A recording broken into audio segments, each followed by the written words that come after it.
আমি তো সবসময় চাই যে একটু পিছে থাকতে, ব্যাক সিটে। আমি কখনো চাই না যে অনেক সামনে আসতে, কারণ সামনে আসতে আমি জানি যে আমি একটু অকওয়ার্ড ফিল করি সামনে আসতে। আমি সবসময় পিছনে বসেই স্টিয়ারিং চালানোর মানুষ।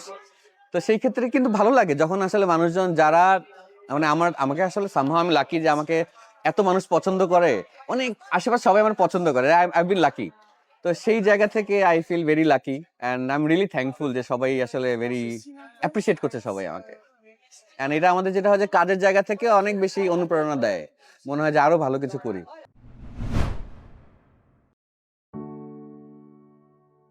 অনুভূতি আসলে অদ্ভুত। কারণ আমরা জীবনে সবসময় আসলে চিন্তা করছি যে এমন একটা জায়গায় যেতে চাই কাজ কাজ দিয়ে, যেখানে সবচেয়ে বড় জায়গায় তো যেতে চাইছি আমরা। তো এটা তো সবচেয়ে বড় from an artistic point of view. তো সেই জায়গা থেকে যেহেতু আমাদের ছবি এখানে আসছে অ্যাজ আ কো প্রডিউসার, বলতেছি আমরা এখানে আসছি।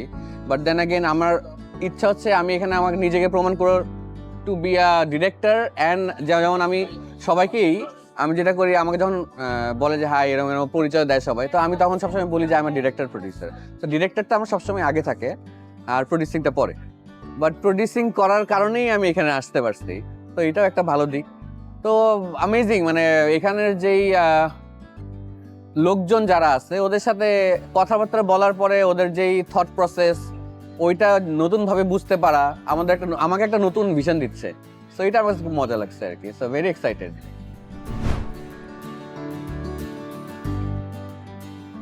র্যাডিকালস আরভিনের ফিল্ম। সো বেসিক্যালি র্যাডিকালস এর যে গল্প সেটা আরভিন আসলে সবসময় পাঙ্ক সাবকালচার নিয়ে কাজ করে।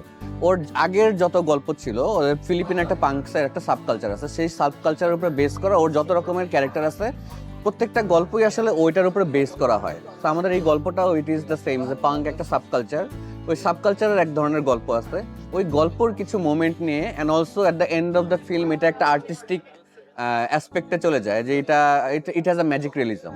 সো রিয়েল স্পেস থেকে ম্যাজিক রিয়েলিজমের মধ্যে একটা ট্রান্সফরমেশন আছে, যেটা দেখলে আসলে আরো ক্লিয়ারলি বোঝা যাবে।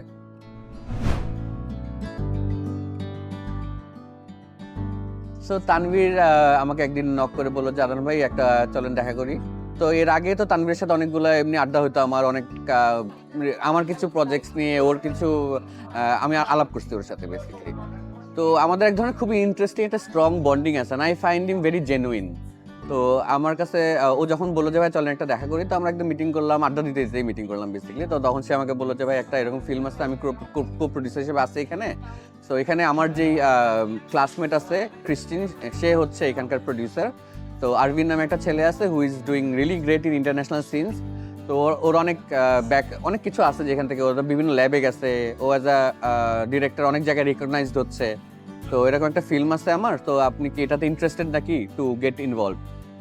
তো তখন আমি বললাম হ্যাঁ অফকোর্স, তুমি যদি বলো তাহলে তো ডেফিনেটলি ইনভলভ হবো। তো আমাকে যদি আসলে ওর ব্যাপারে কিছু তথ্য দাও তাহলে ভালো হবে। তো ও যেটা করলো, ওর ফিল্মটা দিল, ওর যত রকমের শর্ট ফিল্ম ছিল আগে 3টা, ওগুলো আমাকে দেখালো। তারপর ডিরেক্টরস ফ্যাক্টরিতে যে গল্পটা বলছে ও এখন যেটা আছে আর কি। তো এবার তো আরভিনের 2টা ছবি আছে, একটা হচ্ছে ডিরেক্টরস ফ্যাক্টরিতে আছে ফিলিপিনের, আরেকটা হচ্ছে আমাদের ইন্টারন্যাশনাল ক্রিটিক্স উইকের র্যাডিকালসটা আছে। সো ও এটা নিয়ে গল্প বললো, বাকিগুলো দেখলাম আমি দেখলাম ওর একটা স্পেসিফিক ভেরি ইন্টারেস্টিং টোন আছে ফিল্ম মেকিং এর, যেই টোনটা ইজ ভেরি ইউনিক, মানে এটা নর্মালি কারো নাই। তো ইউনিক টোনটা আমার কাছে খুব ভালো লাগছে, বিকজ আমি তো ফিল্ম মেকার, ইটস ইম্পর্টেন্ট যে আমাদের আসলে পার্সোনাল ভয়েস থাকবে, যেটা আর পৃথিবীর অন্য কেউ আসলে এই গল্পটা এইভাবে বলবে না। তো ওই জায়গা থেকে আমার কাছে খুব ইন্টারেস্টিং লাগছে। ইন্টারেস্টিং লাগার পর আমি বলছি হ্যাঁ ফাইন, তাহলে লেটস গেট ইন। তো তারপরেই আমরা আসলে একসাথে কাজ করা শুরু করছি। অবশ্য এটা বলার আগে আমি বলি যে তারপরে যেটা হয়েছে, আমরা একটা মিটিং করছিলাম, ক্রিস্টিন, আমি, আরভিন। আমরা সবাই 4জন যখন মিটিং করলাম, তখন ওর গল্পের ব্যাপারে আমি শুনছি, ওর ভিশন কি সেটা শুনছি। And they are so nice. আমার কাছে মনে হচ্ছে ওরা তো অনেক ইয়াং আসলে, আমাদের তুলনামূলক ওর আরো মাত্র শুরু করছে, তো অনেক কয়েক বছর হয়েছে। তো তখন আমার কাছে লাগছে যে আরে এদের সাথে তো আমি যদি অ্যাটাচড হইতে পারি, তাহলে আই নিড টু আমি আমার জায়গা থেকে আমার এক্সপিরিয়েন্স ওদেরকে দিব, আবার ওর এক্সপিরিয়েন্সটাও আমি গ্যাদার করবো। তো আমার তো ইটস অল অ্যাবাউট লার্নিং, আমি এখনো শিখতেছি বলি। তো সেই জায়গা থেকে আমি তারপরে অ্যালাইন্ড হয়েছি আর কি।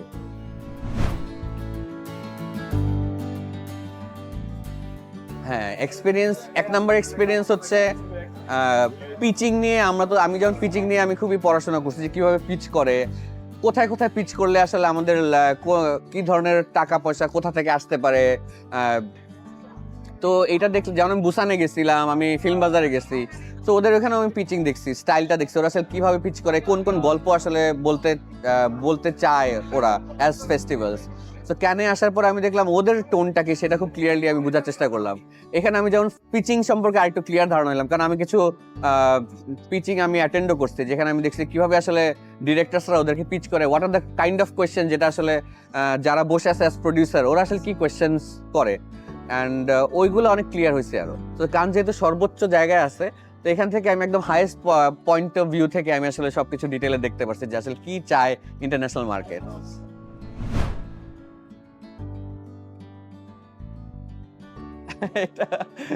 ওই যে আমি তো সবসময় চাই যে একটু পিছিয়ে থাকতে, ব্যাক সিটে। আমি কখনো চাই না যে অনেক সামনে আসতে, কারণ সামনে আসতে আমি জানি যে আমি একটু অকওয়ার্ড ফিল করি সামনে আসতে।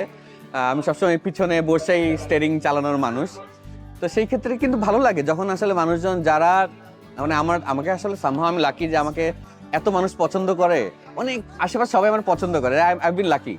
তো সেই জায়গা থেকে I feel very lucky and I am really thankful যে সবাই আসলে ভেরি অ্যাপ্রিসিয়েট করছে সবাই আমাকে। অ্যান্ড এটা আমাদের যেটা হয় যে কাজের জায়গা থেকে অনেক বেশি অনুপ্রেরণা দেয়, মনে হয় যে আরো ভালো কিছু করি।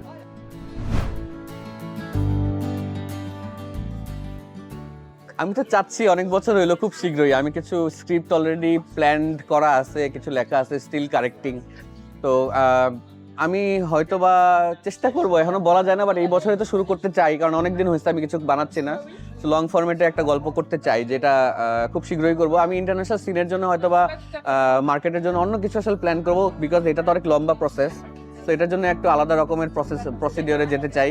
আবার আমি অ্যাট দ্য সেম টাইম নিজে যখন ডিরেকশন দিব, যত আর্লি পারা যায় কিছু একটা করার চেষ্টা করবো। তো এটা দেখি কি করা যায়, খুব জলদি হবে।